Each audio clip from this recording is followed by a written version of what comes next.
Hello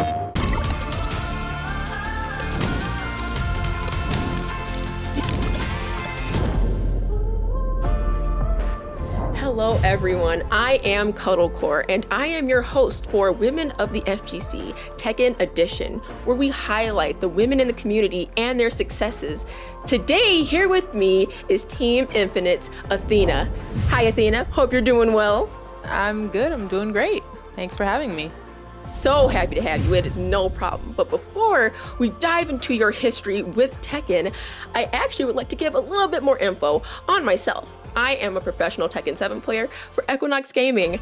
I have been playing fighting games since I was a child. Competitively, I have been playing Tekken for 7 years, went pro 3 years ago, and have a lot of top 8 finishes offline and a lot of first place finishes online. So I've definitely been in the scene quite a while. And when I'm not competing, I am streaming, I am coaching for EXO Academy, I am raising money for charities that are very close to my heart, and I'm also diving into the world of commentating and hosting, which is why I am here today.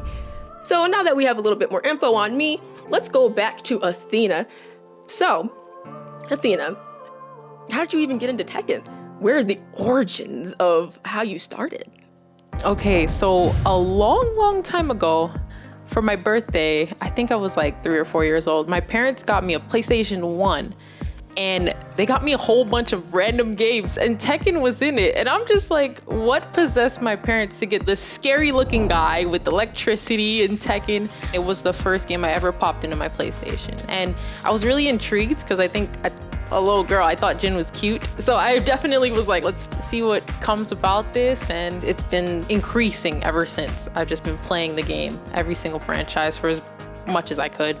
What made you stick with Tekken, especially when you have so many other fighting games that I'm sure as a kid you played?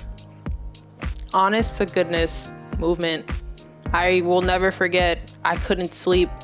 I'm just scrolling through YouTube and I see Knee versus some player whose name I can't recall at the time, but of course he was using his infamous Brian and they were just moving and they were moving and not doing anything. And I remember just being mesmerized. Like, you could snap, I wasn't paying attention. I was just enthralled by the way they were moving. And I was just like, I gotta figure out how to do that. I wanna do that.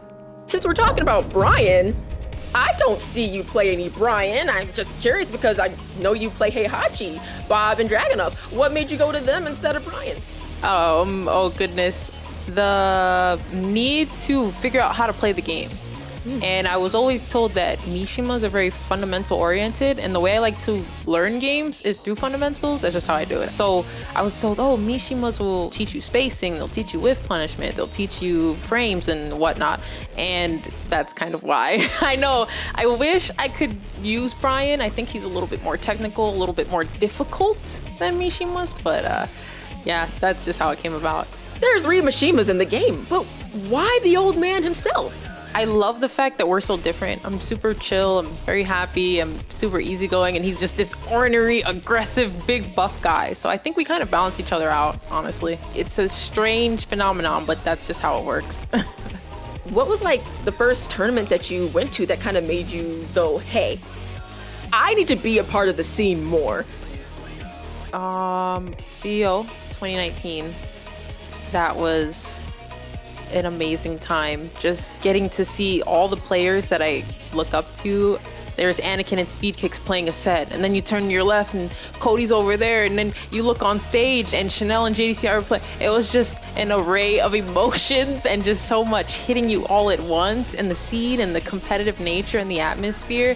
I think after that tournament in particular, I knew I would never feel what I felt there, and I was chasing it. I want more of that offline, just interacting with people. It's infectious because being in these environments, it's your people. It's the people who are like you. They play the game, they're dedicated, they're pros, or some of them are more casual, but they're people that love it just as much as you. You are literally feeling the energy, the aura of high level Tekken.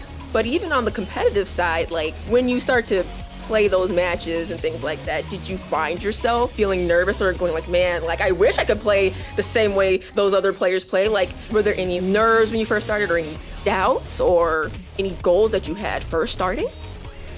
Strangely enough, no. I think my issue was that I was overconfident, which is really strange.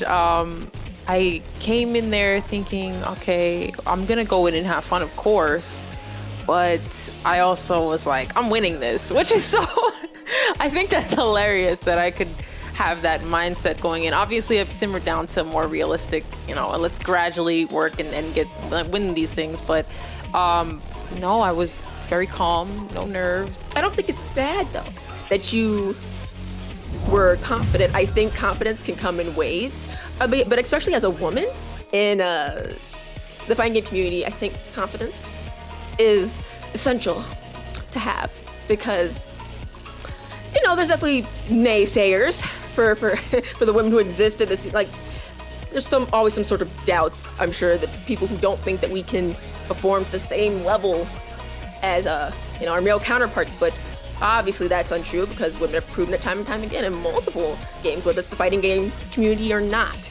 So take that confidence and keep it. Be humble, yes, but always be your biggest hype man or hype woman or whatever. They're so quick, like you were saying, the naysayers, to say, Cuddle won ICFC because Alyssa is backdash. No. Cuddle won ICFC because she works her butt off and she studies and she's in the lab longer than you guys are playing the game. Can you talk to me a little bit about the successes you had in the community?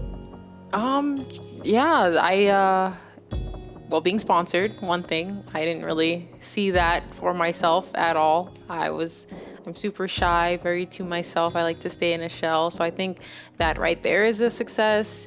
And I want to be someone that can showcase what representation looks like. I mean, I'm a Tekken player, but I'm also a woman. I'm a woman of color, and I really want to showcase that women of color and then this community in this genre, we're brilliant minds, we're brilliant people, and we can do great things. So in terms of accomplishments, I just want to give more to the community. I really want to do things that showcase how brilliant this community is. And I think you're showing that actually already. You're already starting to. And representation and putting like women and Black women on the map when it comes to competitive fighting games, because we are like the underrepresented group, but you definitely do contribute to how strong and how fierce we are and how capable we are as competitors. But not just that, as influencers in the scene. The tough part is trying to figure out how the balance of this works, because to be a pro player, it's strenuous. It requires a lot of time and dedication to that one thing. But I also want to spread my wings and kind of dip my toe in this genre over here and check out what's going on over here. I would like to one day do commentary or one day host panels for like women in gaming. So I'm like 70%, I want to be a pro, 30%, I want to do it all. What advice would you give to women and other marginalized genders who want to get into this community? Okay, easy answer would be to go for it. Just do it. Long answer would be to get information, make sure you're sure that this is something that you want to put yourself into, because I know whenever we start something brand new, it's scary and it's loud and we just don't know what's going to happen. So I think you really want to make sure you're 100% behind, you're backing what you're going to do, and just have fun with it. Be confident that you're going to have a blast. Don't think about the what ifs or the what could happen or the what should. Just do it. Be 100% behind it and kick butt. What a wonderful answer. Thank you so much, Athena, for taking the time out of your day to come and just let me pick your brain. Before we wrap everything up, are there any shout outs you want to do? Shout outs to Bandainamco for making a game that's changed my life. Thank you for doing something that to me will always hold to my heart near and dear. And thank you to nfinite for seeing something in me and what I could do. And shout outs to Fuzo, who is my manager / best friend. But I just want to thank everybody. Thank you guys. And what a humble, just grateful player, woman, just that you are. And I know that all of those people that you named are so proud of you. So thank you again for sitting down with us. And we will see you all next time on another episode of Women of the FGC Tekken Edition.